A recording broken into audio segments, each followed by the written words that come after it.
Il ne le voulait pas parce que c'était la fin de son règne, pour reprendre ce Ah non, que vous dites. 80, il le sait. Non, mais ce que je veux dire, c'est que s'il le libère trop tôt, il ne va pas, il n'a aucune chance de faire de septennat. Donc là, pour le coup, dans un contexte où c'est non seulement c'est un mensonge d'État, pour le coup, et pas un secret d'État, oui. et c'est un mensonge d'État qui touche au problème, qui est un problème démocratique, parce que on ne sait pas ce qui peut se passer dans ce contexte-là. Ça peut un risque peut être pris pour la France. Aujourd'hui, c'est tout à fait impossible. La transparence totale. Oui, mais voyez la différence de traitement. Ce que Jean-Marc dit, c'est très vrai, c'est que tout de suite une mécanique se met en place. C'est tout à fait organisé, c'est pensé.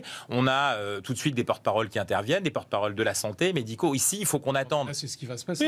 Oui. Non, mais c'est pas une critique au sens. Dans la journée, c'est simplement que c'est une réalité. C'est une réalité. On voit bien la différence de traitement. C'est pas les mêmes enjeux. C'est pas les mêmes. Mais attention, c'est pas la même gravité parce que Boris Johnson était très atteint. On l'a su tout de suite. Donald Trump est encore. Donald Trump était très atteint aussi. Il a eu un traitement très particulier. Non, mais c'est des traditions très différentes, des organisations très différentes. Ça fait partie, mais on l'a retrouvé dans une grande entreprise.